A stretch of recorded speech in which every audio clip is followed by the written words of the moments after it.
Hey guys, I just have one request. Can you guys all together say cowabunga for us, please? Ready? 1, 2, 3.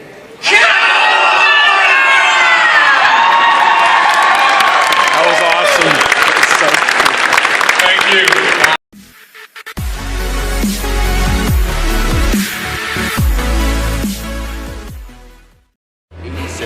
So I'm here with Machine Games Texas. We just picked up some food, nachos, cheeseburger. We're here at the panel for Eastman and Laird, and I just dropped my keys. We're here for the Turtles panel. You can sit in the third row on this one. There's 2 seats right here, the third row. Or you can sit over here where they're going to be coming out right there in this first row. Where are you going to sit? We're going to sit over here by Ben. Oh, I got you. Oh, yeah, I see. Okay. We're going to sit right here. If I haven't already gotten to you, please make sure your ringers are turned off on your phone.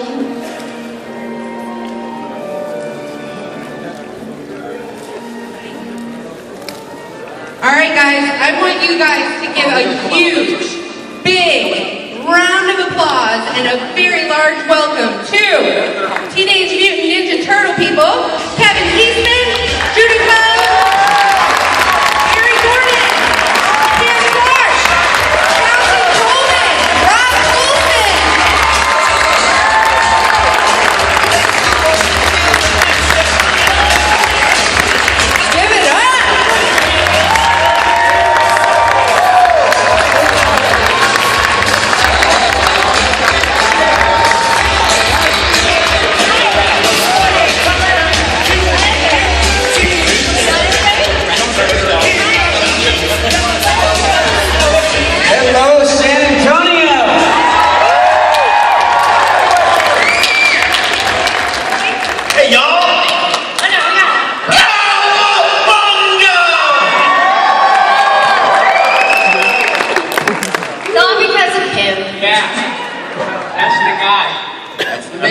Might have created it, but these guys made us look really cool.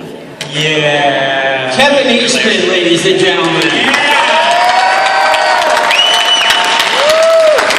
You might have heard of a little drawing that he did about 30 years ago. Yeah. Something with frogs. You just threw this thing together, didn't you? Yeah, no big deal.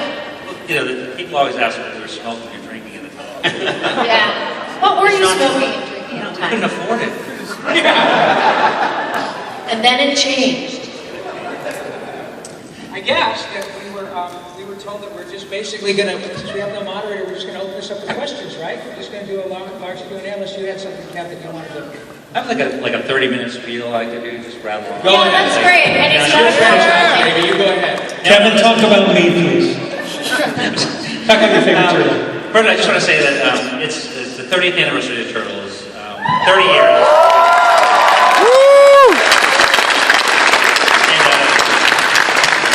The first thing I'd like to point out is it's all your fault. Yeah. Thank You're you, so awesome. Thank you. No, I can't believe it's like, we've done about 20 shows this year, my wife and I, and it's like, the reception is overwhelming, heartwarming, I feel honored, I feel blessed, I feel unworthy, but you guys are the best, and I really appreciate all the support and all the love you've given us over the years, and it's been an absolute joy to have worked on so many awesome Turtle projects, especially with so many talented people that help bring the characters to life. And I mean, I still remember when we were working on the first 5 cartoon episodes, which we were just talking about, and it's like, what do they sound like? We never, we had voices in our head of what they sound like, and then these guys made the magic happen. And it's like, once we heard the voices, we were like, this is what the Turtles sound like, how long they do. I need to hear a little of that.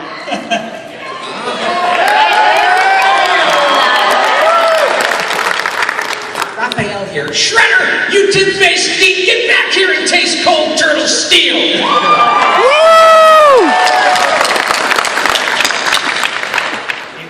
Dudes, I gotta tell you that my favorite pizza is anchovy and hot fudge! Audacious! Oh, that's awesome.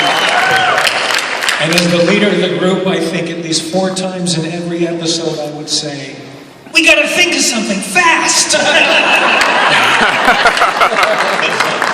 All the time.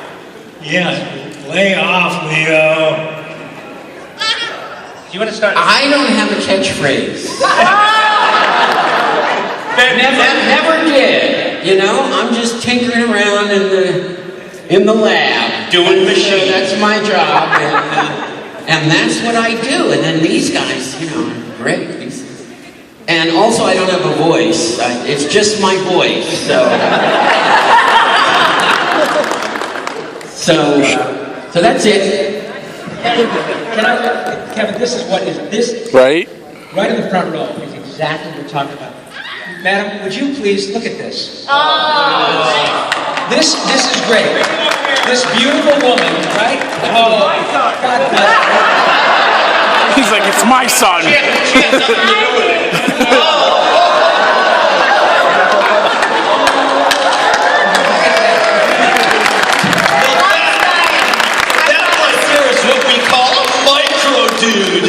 No babies were injured in the making of this panel.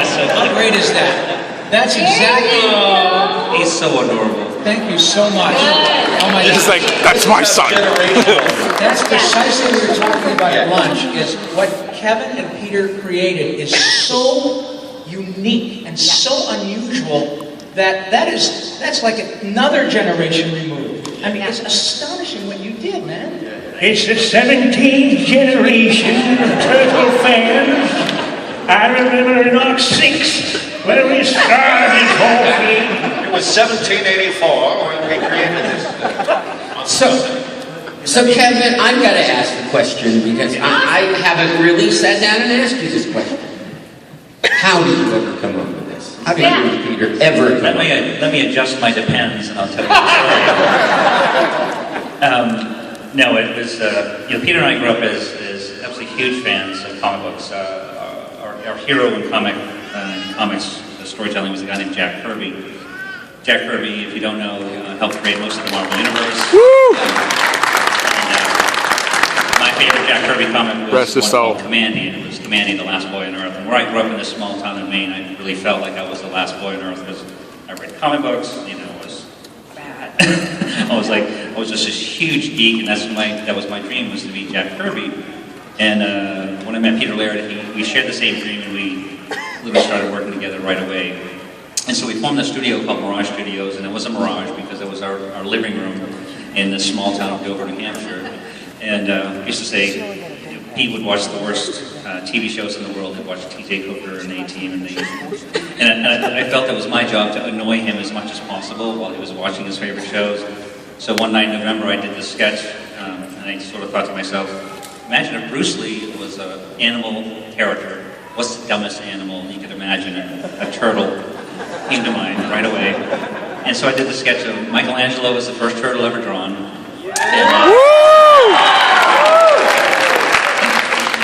so I did this funny sketch of this turtle standing upright. He had a nunchuck strapped to his arms, and he had a mask on, and I kind of put it on his desk, and I said, this is the next big thing. Ha ha ha. And he loved it, of course, and we were laughing in the studio, one-upmanship. He did a drawing, he changed some things, improved some things. And so then I had to talk his drawing, so I did this sketch with 4 turtles, each with different weapons. I had this kind of comic book logo on the top that said Ninja Turtles, and I did it in pencil, and when he inked it in, he had a Teenage Mutant. And we were just like, oh man, this is the dumbest thing we've ever seen. And so we literally got up the next morning, and as I love to say, we didn't have any distracting pain work going on. And so we said, look, let's come up with an idea. Let's come up with a story of how these characters got to be the Teenage Mutant Ninja Turtles, and we're not going to send it out as to Marvel or DC, anything.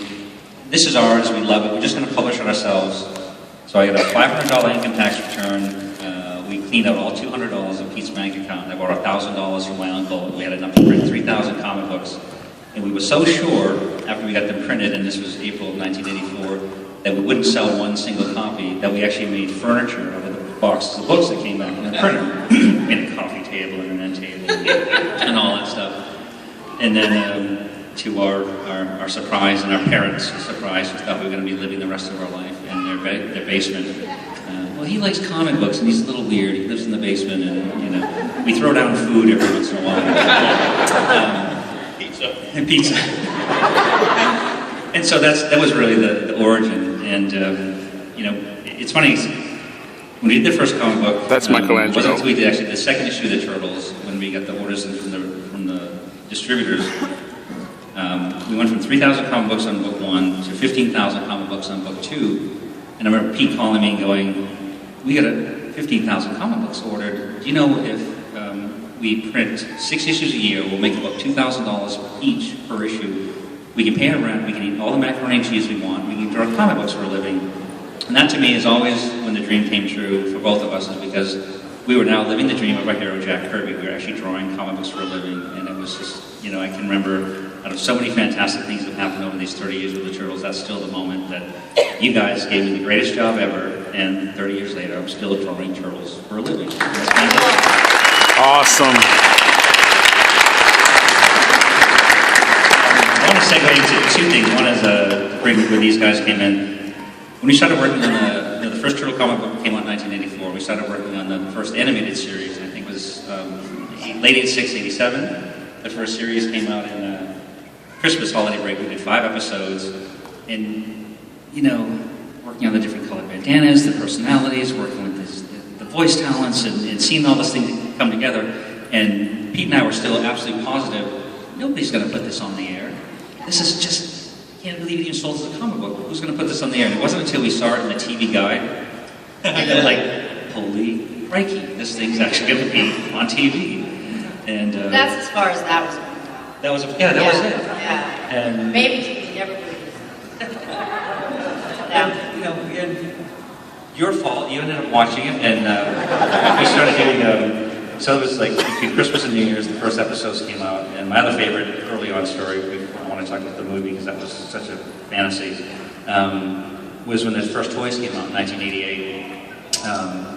KB Toys was the big toy store chain at that time, and we heard the toys had shipped and they were in stores, and so Pete and I drive from Northampton, Massachusetts down to Springfield, and we're walking to the toy store towards the action figure aisle, and just as we get there, there's this mom dragging this young boy out of the action figure aisle going, "No, I'm not buying you one of those stupid Ninja Turtles."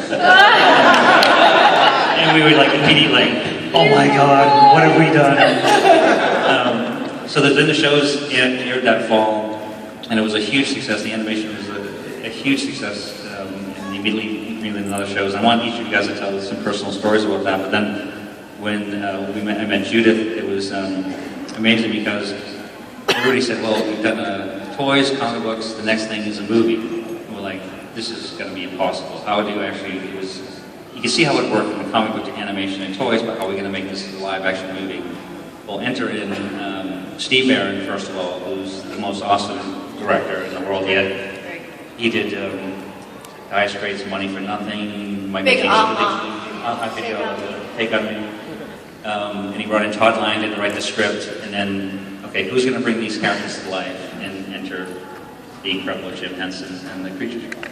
Yeah. And I still remember when we first met, so it was like, okay, we've seen pictures, we've seen the sculptures, we've seen some of the tests. We went down to Wilmington, where they're shooting North Carolina. I remember going from the front office to the back lot, and it was like, the back lot is all staged, and it looks like a construction site that's about ready to collapse.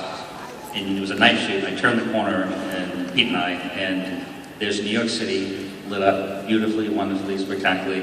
We walk around this other corner, and there's all 4 turtles in full costume. Michelangelo's got a sombrero on, he's dancing and doing stuff. And Judith's running around, Steve's running around, everybody's lighting this and that. There's foot ninjas, and it was the most mind-blowing thing you could ever imagine in your life.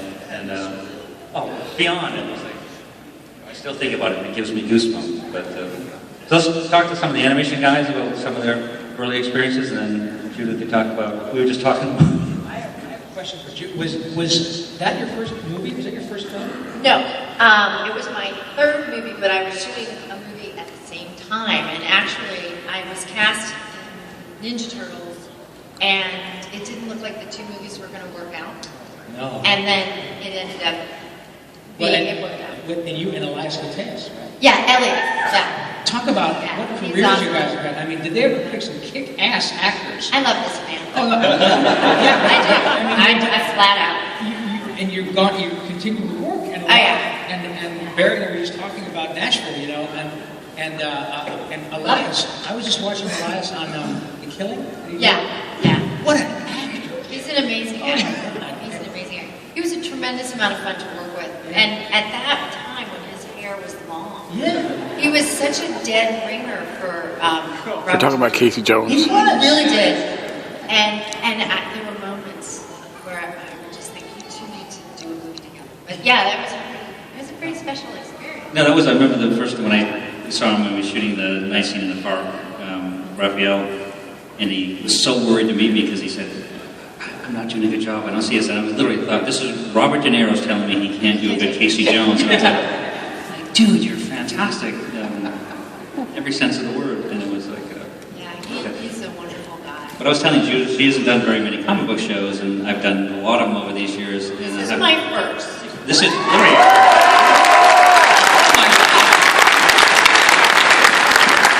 Nice. As of yesterday, I was a virgin. But I always tell her that, so many fans discovered the Turtles from the original cartoon series, and over the years we've done many different versions of the Turtles, and when people ask me what my favorite version of the Turtles, favorite interpretation out of all of these worlds, and when I ask the fans the same question, most people say the first Turtle movie. Because it married the original black and white comic books with the animated show so perfectly. Uh-oh, what's coming down the aisle? Don't look now. We're being invaded. I think those are the Texas Turtles. Oh, it's the Turtles, bro. Oh my gosh. These guys look a lot like some friends of ours. Where are To they? put you all together. Oh, there they are over there. So you like the Texas Turtles? We're going to have each of the voice actors do an arm wrestling thing. Well, it'd be kind of like shooting the movie because when we shot the movie, we had actors who were in the suits, and then we had puppeteers who were off to the side, and so you would hear the voice of the puppeteer coming from over there, but there was also the voice of the actor, so sometimes it was a little bit confusing. And then when I saw the movie for the first time, there was totally different voices again.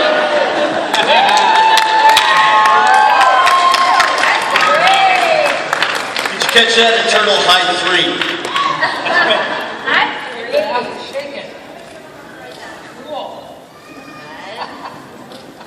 Stand by your turtle. Right. I need Raphael right behind me. Raphael here. Michelangelo. Come on. Oh my God. This is going to be a Twitter. This is going to blow up Twitter. Wow. I think we might get a few pictures out of this. Juidth and I would just look bad. Yeah. What's your number? There you go. Nice.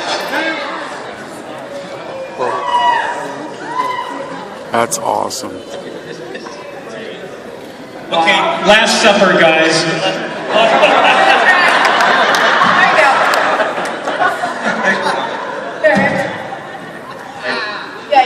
You're Jesus. All this Teenage Mutant Ninja Jesus. There's a sequel. This is a weird nigger. All of this with no Kevin Eastman. Look, we got a little Ninja Turtle up here. You look at me. Oh, I love that. You're what? This is Reed. Hi, Reed. I think Reed, you're about 7, 8. He's 8.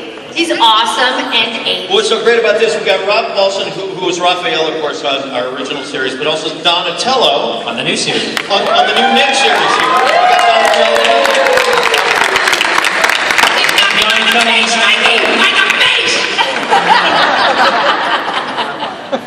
Oh, this is so unbelievable. This is like a fever dream. Is this Twilight You Zone? guys are Oh, Dean, can I just tell you, this is exceptional. So, Yeah.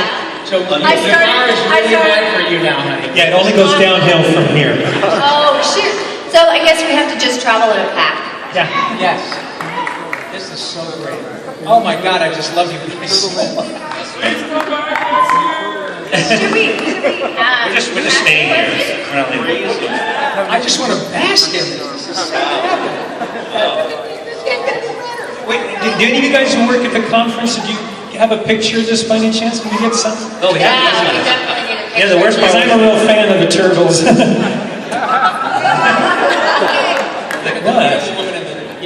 One of the last comic book shows I did, somebody know. Hey guys, I just have one request.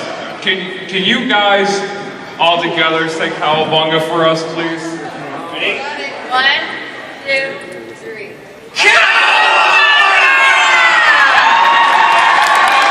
That was awesome. Thank you. We are not worthy. Goodbye, turtles. Good night. Thanks, guys. They can only drop by. Listen to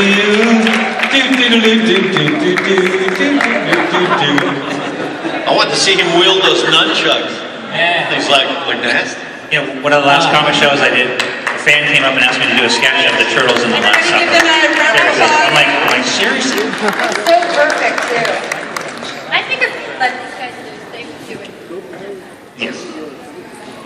Anybody want to raise some hands? And Actually, I think there's a microphone right there. If anybody you guys want to line up for any questions or something, or 2 right in front. because otherwise we're just going to make fun of each other. Yeah. Okay, don't be shy. Go on, ask the question you know you want to. Yeah, take the mic to you. Hey guys, I've met all of you before except for you, Mr. Kevin Eastman. Thank you for coming out to Animal City Comic Con. Thank you. No, thanks for having us here. It's been absolutely fantastic. It's really great to have you here. And I did not get a chance to meet the original Donatello. Thank you for coming out here. It's very happy. And I don't know about everybody else here, but you guys were many of our childhoods.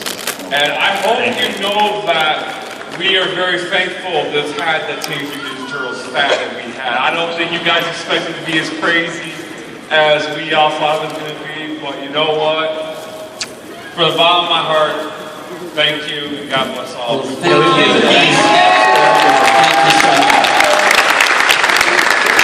And one last thing, Rob, it's good to have you back here again. Thank you. Pleasure.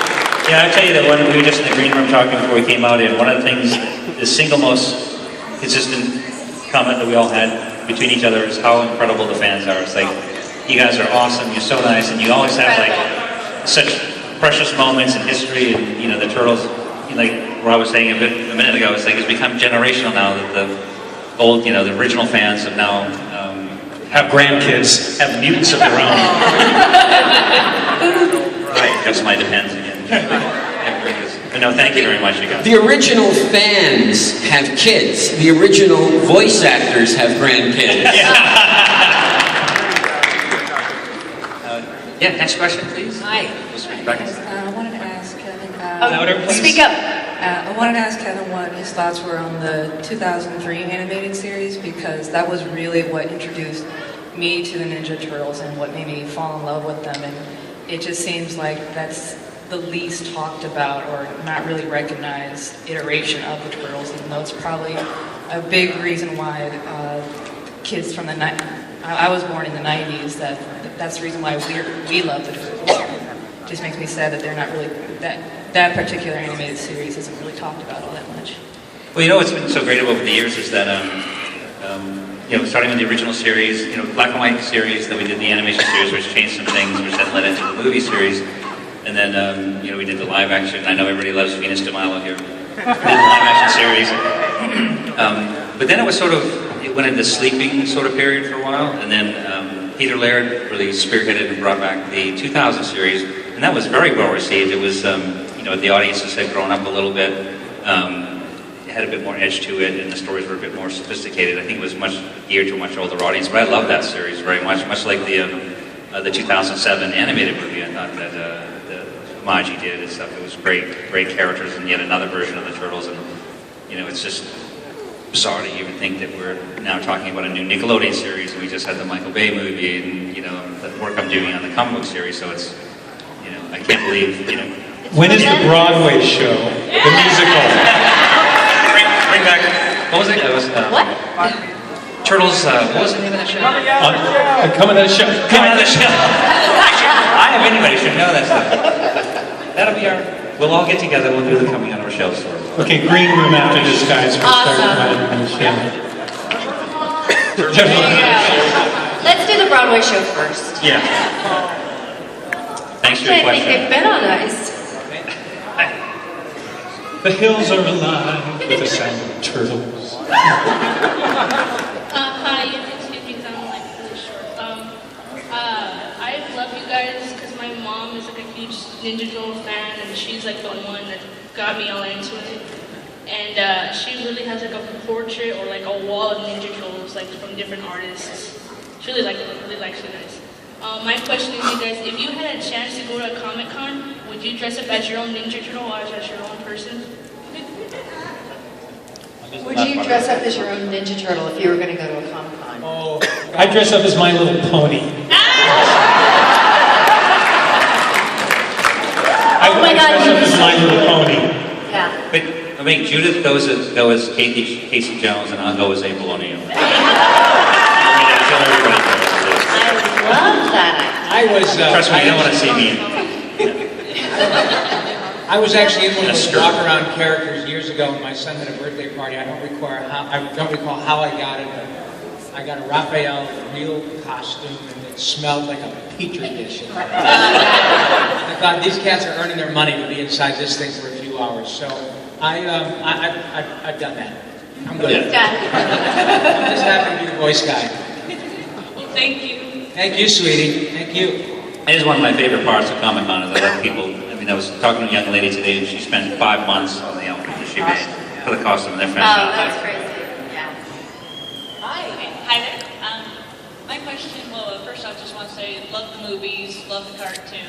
And you already sort of touched on my question. I was going to say, what did you think of the Coming Out of Their Shells tour? Because that's my guilty pleasure. I loved it as a kid, as an adult. I watched it, I'm like, oh my God, this is horrifying. But at the same time, I'm still singing the songs and I remember all the lyrics. So what was you guys' experience of that?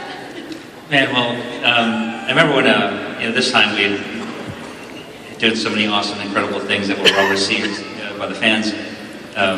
When we had this proposal come in from these guys that wrote Broadway shows, and they wanted to do a Turtles live show, and we were just like, man, seriously? And we just didn't see how it could work. And they said, well, here's the story we want to do. And they started writing some of the songs, and some of the songs were, well, that's not bad. It was, had a lesson, and it was about family and a lot of the same inspirations that we had in the original series. And I just remember the first time I'd ever been to Radio City Music Hall in my life was to see the first showing. Wow. So here I am, pulling up in a limo in front of Radio City Music Hall to watch the Turtles live action show, and I'm like, I don't know, man. But it was great. It was actually, they toured for quite a long time, and the fans really dug it. I think they did a great job. And I remember the first night was just kind of freaky because they had the Turtles in the full costumes with the shells, and the actors kept passing out. It was so hot under those lights, and so that's why you see the later versions, they put on like dungaree jackets. That actually happened a lot. Yeah, it was like, So, Kevin, we're all friends here. We're all just a bunch of friends. Yeah, we're all pals. Is there any iteration of the Turtles that you didn't like? Oh, really? He's going to answer that? Barry! Don't ask Kevin! Thanks, Barry. This usually comes last. And I duck the question and run out the back. No, honestly, there isn't. And I say that heartfelt and respectfully, because Peter and I worked on every single one of those versions, and much like when we went from the original black and white series to the cartoon series, we knew that we were going from an edgier concept that we wrote for ourselves to a version that was going to be directed towards a very young audience, 6, 7 years old. Like I said, Pete came up with the idea for the different colored bandanas. We changed the origin story, so each of the versions have a slightly different variation on the theme, but we always try to keep, the family aspect and the personalities of the Turtles, true to the original vision we had. Even, a lot of people, they don't like the live action series that we did at Venus de Milo, but, that originally started with a script we wrote that had a 5th male turtle named Kirby, and that was going to be the 4th New Line movie that just never got off the ground, and then we took it over to Fox. They turned it into a female at the last minute, but I worked very hard on that series, and I like Venus. I mean, you remember Mona Lisa from the cartoon series? So no, I don't have a version, but my favorite version again is the perfect blend was the first live action. Next question. Were you involved in the Michael Bay film?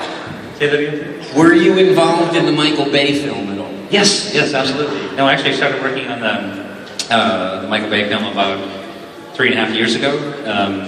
We did multiple versions of the original script, and they were all, and much of what you read about. Hollywood loves PR, even if it's bad PR. A lot of the original versions of the movie that we did were all based on a retelling of the original Turtles first movie.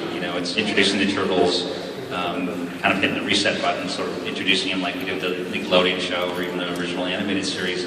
There was always, Shredder and, foot soldiers and the family and Michelangelo was the personalities were the same. We went back and forth for quite a while even on the aspect of what the Turtles were going to look like because originally it was going to be suits with CG enhancements, but we just couldn't get the same,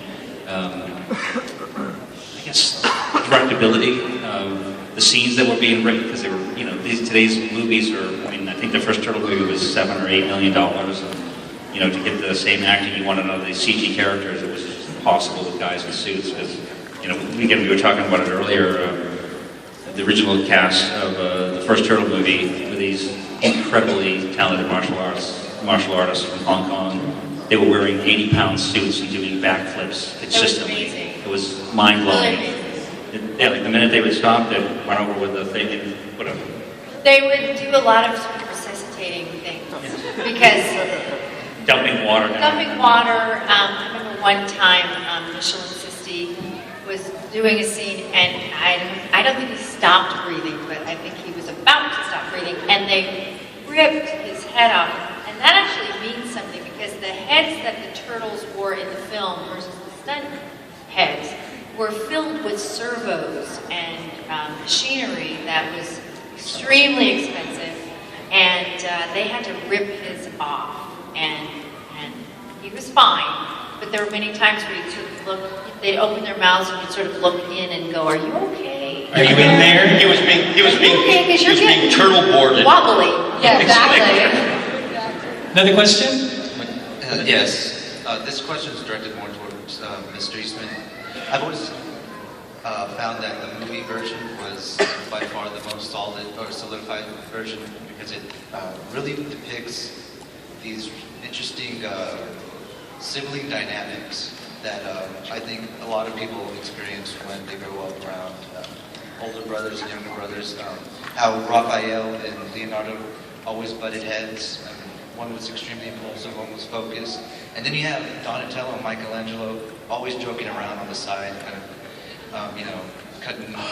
We already know this. I just thought those dynamics were very interesting. And where did those come from? Were those more organic, or did you intentionally kind of come up with that situation? Well, it's a great question. It was like, again, the group dynamic, because to me it came from multiple places. I grew up a fan of comic books, and so, excuse me, like reading like the X-Men, the Avengers, the Fantastic Four, you always had a group dynamic. Everybody had a very strong and distinct personality, which made an interesting place to tell stories from. But at the same time, it's like the way I grew up too. It's like, my neighbor, I grew up in a very small town in Maine, and, the group of kids that I was, became my adoptive or surrogate family that would all pal around together. There was always the one that was kind of the leader type, and then the one that would tell the jokes at the right time at the wrong time, and someone that was a little bit more geeky, a tech geek, and that stuff. So it just, it seemed like very organic. We arrived at that place, that we wanted a great place to have strong personalities to tell really fun stories. But what I loved about them is that growing up, I always felt like a mutant and a misfit myself. I read comic books, and I drew all the time, and I wasn't like a lot of the other kids. And I think that's what a lot of fans sometimes find in the Turtles in themselves, is that relationship, and they can relate to it, and it makes them feel that they're not alone. And that's kind of cool. That it was accidental, but it was subliminal, I guess, and pretty cool that we arrived at that place, and all you guys saw that. So it's amazing. Thank you. You, sir. How's it going? I just want to thank you guys all for being here. You guys are my heroes. Paul, you must be a superhero because I really wanted to go to the Animaniacs Symphony in Denver last night. So you were here yesterday, there, and then back here today. So Magic. Yeah. I think we were talking about that earlier. I was talking to, I think it was Vern Troyer. I gotta stop dropping names, Bob. No, we were having. This is an incredible honor and very humbling to be asked to come in any circumstance like this. And plus, any opportunity I get to hang out with my original turtle buddies, meet the original Keeper O'Neill, shut up! and be with the guy that bought my house. You should see us all at the hotel bar later. So No, this is a real joy, but thank you for bringing it up. Yeah, we did an Animaniacs live concert last night with the Denver Symphony, Colorado Symphony. Oh, that's so cool. It was really great. Oh my gosh. We had 2 hours of great Animaniacs music with a giant screen and the cartoons playing, an 83-piece orchestra. So yeah, So call your local orchestra and Robbie got to do Hook it Robbie. with Jess Harnell and Tress Thank you McNeil. for bringing that up. I'm honored to be here. I would never, ever have missed it unless I was. A question for the whole group, though. Okay, sorry, I think we're good. We have one last question? Okay, they're gonna kick us out of here. So. Well, I was wondering, I just remember, when the theme song would come on after school, after I watched the show, I'd be bouncing around from sofa to sofa, and they're just some of my favorite episodes, and I was just wondering for each of you, do you have a favorite episode that you can call back and really just cherish? I'd say each of you guys answer, and then let all the fans know where we're going to be after this. You guys are signing. So. Is that a very favorite episode? No. All of them? No, I love the first 5 because they tell the origin story, and that kind of was always the most fascinating part of it for me. I was just interested in where these guys came from, and the first 5 tell me that, and I think that would be my favorite. I don't recall exactly which episode it was, but I really liked the episode with the neutrinos. I think it was. You just stole mine. Did I really? It was Tom Pinto and Tress McNeil, and Tress is like my baby sister, so I really liked that because they had these wild teenagers from Dimension X that were ripping all over the place. So it was that. Whatever episode that was. Yep, for me, I'm with Barry. It was the first 5 episodes, and we got a chance, the 4 of us, back in June to be in Florida and watch those first 5 episodes together, which was the first time that had ever happened for me. Not only together, but with an audience. Wow. And boy, what a trip that was. Back down memory lane. Yeah, I love that first thing, because that was just the first 5-part mini-series. Didn't even know if we were going to go to series after that, and then we did.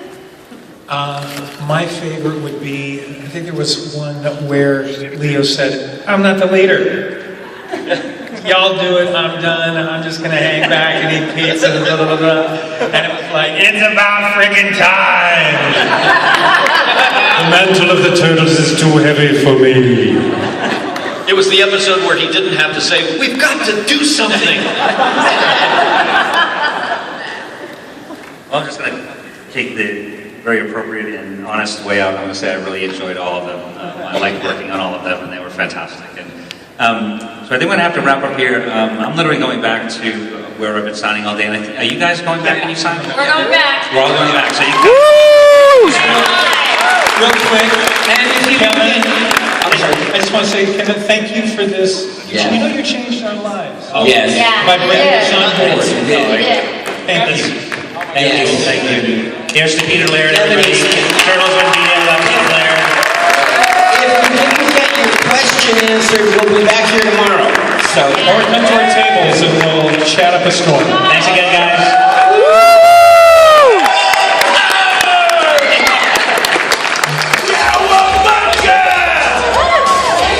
Okay, we're gonna go head over to their booth right now because we got stuff for them to sign. Signatures. Boom.